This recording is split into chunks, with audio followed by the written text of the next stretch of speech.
Assalamualaikum warahmatullahi wabarakatuh.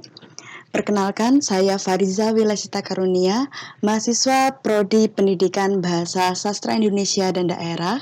Pada kesempatan kali ini, saya akan mempresentasikan hasil proposal penelitian saya yang berjudul Kesalahan Berbahasa Indonesia dalam Karya Tulis Mahasiswa Asing di Universitas Negeri Malang dengan pembimbing Profesor Dr. Imam Suyitno MPD dan Ibu Dewi Aryani SS SPD MPD. Kita langsung saja. Pada kesempatan kali ini akan dibahas dua bab, yaitu bab pertama pendahuluan yang berisi latar belakang, fokus penelitian, manfaat penelitian, dan kajian pustaka. Yang kedua ada metode penelitian yang berisi pendekatan dan jenis penelitian, data dan sumber data, alat pengumpulan data, dan teknik pengumpulan data. Kita lanjut pada bab pertama, yaitu pendahuluan. Yang pertama, kita akan bahas latar belakang dari penelitian ini. Mahasiswa asing yang datang ke Indonesia akan lebih mudah dalam belajar apabila menguasai bahasa Indonesia. Pelajar akan lebih mudah belajar apabila pelajar tersebut menguasai bahasa Indonesia, terutama untuk komunikasi lisan maupun tulis. Pelajar asing memiliki karakteristik yang berbeda-beda. Perbedaan itu disebabkan karena latar belakang budaya mereka yang berbeda. Perbedaan bahasa pertama serta budaya dalam mempelajari sebuah bahasa baru, yakni bahasa Indonesia sebagai bahasa kedua, terdapat beberapa kesulitan yang dialami pelajar. Kesulitan-kesulitan yang dialami pembelajar ini menjadikan bahasa Indonesia mereka menjadi kurang tepat karena adanya bentuk-bentuk yang salah baik dari pengucapan ataupun lisan. Adanya bentuk-bentuk kesalahan berbahasa pelajar asing ini dinilai sebagai bentuk proses perkembangan belajar. Artinya, kesalahan tersebut merupakan cerminan tingkat penguasaan bahasa Indonesia mereka.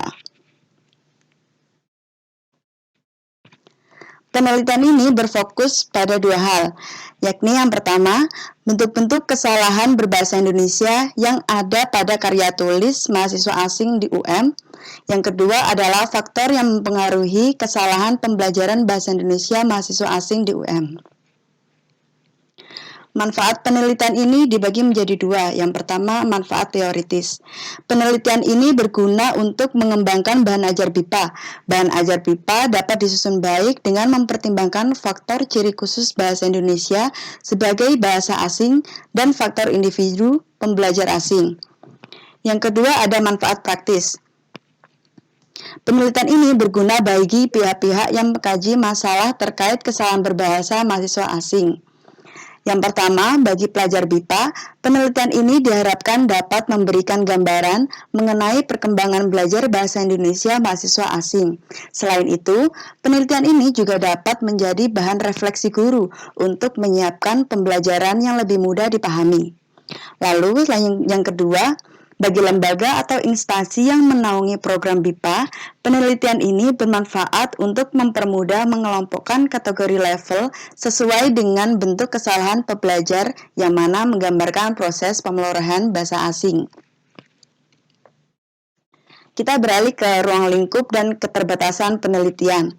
Masalah pengkajian melingkupi bentuk-bentuk kesalahan tulis bahasa Indonesia mahasiswa asing di UM dan faktor-faktor yang mempengaruhi kesalahan berbahasa. Namun, kesalahan berbahasa secara lisan tidak diteliti. Penelitian ini sebaiknya dilakukan berkali-kali atau di berbagai tempat. Namun, penelitian ini hanya bisa dilakukan di UM dan keterbatasan ini disebabkan oleh pandemi COVID-19, keterbatasan anggaran dan waktu. Pada penelitian ini ada 4 definisi operasional, yakni yang pertama, pelajar asing adalah individu yang berasal dari penutur bahasa lain yang sedang belajar bahasa Indonesia. Lalu yang kedua, pembelajaran BIPA adalah pembelajaran BIPA bahasa Indonesia bagi penutur asing adalah program pembelajaran bahasa Indonesia yang ditujukan bagi warga negara asing. Lalu yang ketiga, analisis kesalahan, yakni kajian jenis dan penyebab kesalahan berbahasa, terutama dalam pemerolehan bahasa kedua. Lalu yang terakhir, program mahasiswa asing, yakni rancangan kegiatan yang diberikan untuk mahasiswa asing dalam proses pembelajaran bahasa kedua yang dipilah sesuai tujuan atau negara asal. Selanjutnya kita beralih ke kajian pustaka. Dalam bagian ini dipaparkan konsep-konsep teori yang diperoleh dalam penelitian ini. Konsep teori tersebut meliputi BIPA, pelajar BIPA, dan kesalahan BIPA. Yang pertama adalah BIPA. BIPA atau Bahasa Indonesia bagi penutur asing merupakan wadah edukasi belajar bahasa Indonesia yang dikemas dalam sebuah program pembelajaran. Pembelajaran BIPA pada dasarnya merupakan sebuah aktivitas yang sistematis dan terencana. Dikatakan sistemis karena di dalamnya terdapat seperangkat aspek dan serangkaian subkegiatan antara satu dengan yang lain yang saling berkaitan dan berinteraksi secara fungsional untuk mencapai tujuan tertentu. Dikatakan sistematis karena dalam implementasi pelaksanaannya, terdapat tata yang bersifat prosedural dan berhubungan secara kronologis dan kausatif. Lalu yang kedua, teori pelajar BIPA. Pelajar asing merupakan pelajar dari penutur bahasa lain. Pelajar yang bukan penutur dari bahasa tersebut datang ke Indonesia bertujuan untuk mengenal Indonesia sekaligus untuk mengenal budaya lebih dekat, sehingga memerlukan suatu pembelajaran yang dikemas dalam pembelajaran bahasa Indonesia bagi penutur asing atau BIPA. Pembelajaran BIPA memiliki tingkat berdasarkan kemampuan pembelajar asing dalam mempelajari bahasa Indonesia, yakni tingkat pemula A1 dan A2, tingkat menengah B1 dan B2, dan mahir C1 dan C2.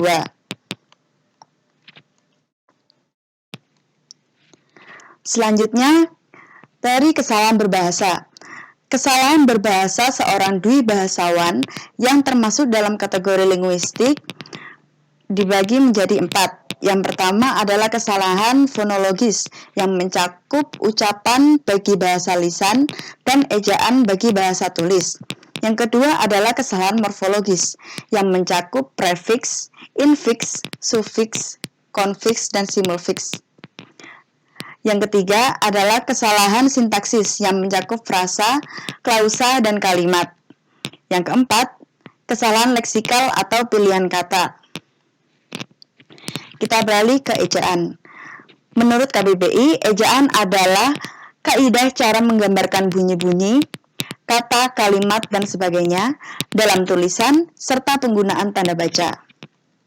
Ejaan ini bisa dicontohkan misalnya huruf A diberi nama A yang dibaca A, dan huruf B yang diberi nama B yang dibaca B. Yang huruf C diberi nama C bukan dibaca dengan C. Selanjutnya ada morfologi. Morfologi merupakan cabang linguistik tentang morfem dan kombinasinya tentang ilmu bentuk kata. Dalam morfologi terdapat afiksasi. Afiks disebut juga dengan imbuhan. Imbuhan adalah bubuhan berupa awalan, sisipan, dan akhiran pada kata dasar untuk membentuk kata baru. Yang pertama adalah prefiks. Prefiks disebut juga awalan karena letak imbuhannya berada di depan kata dasar. Selanjutnya,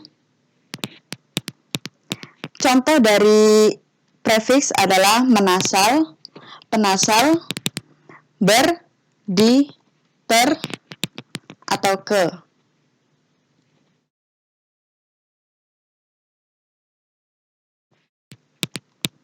Lalu ada infiks. Infiks disebut juga dengan sisipan karena letak imbuhannya disisipkan di tengah dasar. Proses pembentukan kata gerigi dilakukan dengan cara menyisipkan imbuhan afiks R di tengah bentuk dasarnya, yaitu getar. Selanjutnya, sufiks atau akhiran adalah proses pembentukan kata dengan menambahkan afiks atau imbuhan di akhir bentuk dasarnya. Proses pembentukan kata makanan adalah dengan menambahkan afiks atau imbuhan an di akhir kata dasarnya, yaitu makan. Selain an, bentuk-bentuk sufiks atau akhiran antara lain i, isme, ipas, wan, atau if. Selanjutnya ada konfiks. Konfiks adalah gabungan yang terbentuk dari prefiks dan sufiks yang berfungsi mendukung makna tertentu. Karena mendukung makna tertentu, konfiks dianggap sebagai satu kesatuan bentuk yang tidak terpisahkan. Misalnya, konfikean pada kata keracunan dianggap sebagai suatu morfem yang tidak dianggap sebagai prefiks ke dan sufiks. Selanjutnya, kita beralih ke sintaksis. Sintaksis sendiri adalah cabang linguistik yang mempelajari tentang susunan kalimat dan sebagainya. Dalam sintaksis terdapat frasa. Frasa diartikan sebagai satuan gramatik terkecil yang terdiri atas satu kata atau lebih yang tidak melampaui batas fungsi dan tidak bersifat predikatif. Tersusun atas dua kata atau lebih yang tidak melebihi batas fungsi unsur klausa. Frasa hanya menduduki satu fungsi klausa, misalnya unsur subjek saja, unsur predikat saja, atau unsur objek saja, unsur pelengkap saja, atau unsur keterangan saja. Lalu ada klausa. Klausa didefinisikan sebagai satuan gramatik yang terdiri atas predikat, baik diikuti subjek, objek, pelengkap, keterangan, ataupun tidak. Selanjutnya kita beralih ke kalimat. Definisi kalimat yang didasarkan pada struktur mempersyaratkan agar kalimat itu mempunyai subjek dan predikat. Kalimat yang berdasarkan jumlah klausa dapat dibedakan menjadi dua, yakni kalimat sederhana dan kalimat luas. Kalimat sederhana atau dalam aliran tradisional disebut kalimat tunggal adalah kalimat yang terdiri atas satu klausa dan tidak dapat dibagi lagi menjadi kalimat-kalimat lain yang lebih kecil. Contohnya Arjuna membaca koran. Lalu ada kalimat luas. Kalimat luas atau kalimat kompleks ada kalimat yang terdiri atas lebih dari satu klausa. Struktur kalimat pada kalimat luas ini rumit dan kompleks. Kalimat luas dapat dibagi menjadi kalimat-kalimat lain yang lebih kecil. Lalu, ada kalimat berdasarkan perang fungtor. Dibagi menjadi 4. Kalimat aktif, misalnya, adik perempuanku sedang mencuci semua piring kotor di dapur. Bisa diartikan sebagai kalimat yang fungtor subjeknya melakukan sesuatu pada predikat. Lalu ada kalimat pasif, contohnya, lelaki itu tergelincir karena lantai basah. Bisa didefinisikan kalimat pasif adalah kalimat yang faktor subjeknya terkena sesuatu tersebut pada predikat. Lalu ada kalimat ekuatif, yakni kalimat yang faktor subjeknya memiliki rujukan yang sama dengan predikat, yakni wanita itu seorang penari. Lalu ada kalimat netral. Kalimat netral adalah kalimat yang fungtor subjeknya tidak melakukan, tidak terkena, dan tidak mempunyai rujukan yang sama dengan predikat. Contohnya, pisang Ambon itu enak. Lalu ada kalimat berdasarkan urutan subjek dan predikat. Ada kalimat susun tertib, yakni kalimat susun tertib yang biasanya kalimat subjeknya itu mendahului atau terletak di depan predikat. Contohnya, ibu kami sedang memasak nasi goreng. Kalimat tersebut terdiri dari 3 frasa, yaitu ibu kami sedang memasak dan nasi goreng. Frasa ibu kami menduduki fungsi subjek dan frasa memasak menduduki fungsi predikat. Frasa nasi goreng menduduki fungsi objek. Lalu ada kalimat susun terbalik atau inversi. Kalimat susun balik adalah kalimat yang predikatnya mendahului atau terletak di depan subjek. Contohnya, memulai hari ini dengan ceria. Kalimat tersebut terdiri dari 3 frasa, yaitu memulai hari ini dan dengan ceria. Frasa memulai menduduki fungsi predikat. Frasa hari ini menduduki fungsi subjek dan frasa dengan ceria menduduki fungsi keterangan. Selanjutnya kita akan membahas pilihan kata atau leksikon. Pilihan kata merupakan kualitas dan kelengkapan kata yang dikuasai seseorang sehingga dia mampu memakai secara tepat dan cermat yang cocok dengan tujuan serta gagasan yang hendak disampaikan. Nah, pilihan kata ini dibagi menjadi dua, yakni yang pertama adalah penghilangan atau omission. Penghilangan merupakan sifat kesalahan berbahasa yang ditandai oleh ketidakhadiran suatu butir yang seharusnya ada dalam ucapan yang baik dan benar. Contoh kalimatnya, mereka bermain kelereng taman. Kalimat tersebut mengalami kerancuan makna karena penghilangan kata preposisi yang tidak semestinya terjadi. Seharusnya kalimat yang benar adalah mereka bermain kelereng di taman. Lalu ada penambahan atau addition. Penambahan merupakan sifat kesalahan berbahasa yang ditandai oleh hadirnya suatu unsur yang seharusnya tidak muncul dalam ucapan yang baik dan benar. Contoh kalimatnya, para mahasiswa-mahasiswa, yang seharusnya para mahasiswa atau mahasiswa-mahasiswa. Selanjutnya, kita akan membahas berdasarkan taksonomi komparatif, kesalahan dibedakan menjadi 4 tataran kesalahan. Yang pertama adalah kesalahan interlingual, disebut juga kesalahan interferensi, yakni kesalahan yang bersumber akibat dari pengaruh bahasa pertama atau B1 terhadap bahasa kedua. Yang kedua adalah bahasa intralingual, adalah kesalahan akibat perkembangan. Kesalahan berbahasa bersumber dari penguasaan bahasa kedua yang belum memadai. Yang ketiga adalah kesalahan ambigu, adalah kesalahan berbahasa yang merefleksikan kesalahan interlingual dan intralingual. Kesalahan ini diakibatkan kesalahan pada interlingual dan intralingual. Lalu yang terakhir adalah kesalahan unik, yaitu kesalahan yang tidak dapat dideskripsikan pada tataran kesalahan intralingual maupun interlingual. Kesalahan ini juga tidak dapat dilacak dari B1 maupun B2. Selanjutnya kita beralih ke bab 2, yakni metode. Yang pertama ada pendekatan dan jenis penelitian. Pendekatan ini bertujuan untuk menganalisis kesalahan berbahasa Indonesia dalam karya tulis mahasiswa asing. Sesuai dengan tujuan tersebut, penelitian ini menggunakan pendekatan kualitatif. Jenis penelitian yang digunakan adalah penelitian analisis teks. Penelitian ini bertujuan untuk menganalisis kesalahan berbahasa Indonesia dalam karya tulis mahasiswa asing. Teks yang diteliti berkenaan dengan keterampilan mahasiswa asing dalam menggunakan ejaan yang tepat, menyusun kalimat yang benar, dan mengorganisasikan teks pada tulisan deskripsi. Selanjutnya, data dan sumber data dalam penelitian ini menggunakan data kualitatif, yakni berupa keterbahasaan mahasiswa asing dalam variasi kata, penggunaan ejaan, kata depan, dan kata hubung yang tepat, serta koherensi antar kalimat. Data tersebut bersumber dari karya tulis mahasiswa asing di UM. Alat pengumpulan data dalam penelitian ini menggunakan teknik pengumpulan data yang dilakukan melalui studi dokumen. Oleh karena itu, peneliti bertindak sebagai instrumen kunci, memanfaatkan alat bantu penelitian yang berupa panduan studi dokumen. Selanjutnya, teknik pengumpulan data.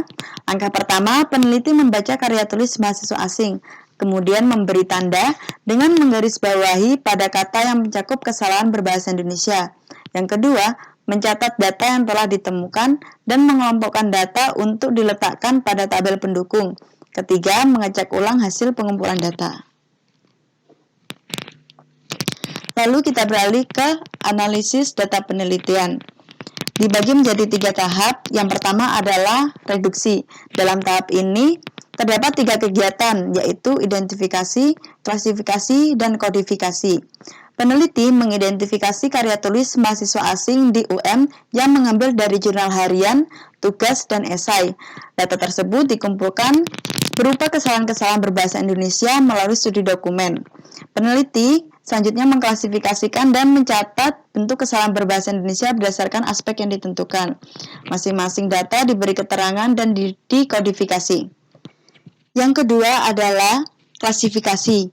Data yang telah diberi keterangan diletakkan dalam tabel pengumpul data, dan data tersebut diletakkan dan diklasifikasi menurut komponennya, antara lain kesalahan morfologi, kesalahan sintaksis, dan perbaikannya. Yang ketiga, data yang telah disajikan dideskripsikan dalam tabel dalam bentuk paragraf. Peneliti meneliti kesamaan pola kesalahan berbahasa Indonesia untuk mengetahui penyebab kesalahan berbahasanya, lalu memberi penjelasan dari kesalahan tersebut. Lalu yang terakhir adalah memberi kesimpulan dan memverifikasi atau memeriksa kembali data yang telah disimpulkan. Selanjutnya, mengecek keabsahan data. Yang pertama dilakukan adalah melakukan ketekunan pengamatan. Hal ini berguna untuk mendapatkan hasil yang valid. Yang kedua adalah mengkoreksi teman sejawat. Kegiatan ini dilakukan untuk mengetahui pendapat teman sejawat mengenai data penelitian ini. Lalu yang terakhir adalah tahap-tahap penelitian. Dalam penelitian ini ada 3 tahap yang direncanakan. Yang pertama adalah perencanaan. Tahap perencanaan dalam penelitian ini peneliti memfokuskan pada 4 hal, yakni pemilihan judul, pemilihan fokus penelitian, penyusunan instrumen, dan pembuatan proposal. Lalu ada pelaksanaan. Peneliti melakukan pengumpulan data, mengklasifikasi data, dan menganalisis data. Lalu yang terakhir adalah penyelesaian. Hasil analisis merupakan penarikan kesimpulan dari hasil analisis, kemudian dijabarkan dalam bentuk laporan penelitian. Pada tahap ini, peneliti melakukan analisis data yang mendalam yang berpedoman pada teori-teori yang digunakan peneliti. Usai sudah presentasi saya pada kesempatan kali ini. Mohon maaf apabila ada salah kata. Wassalamualaikum warahmatullahi wabarakatuh.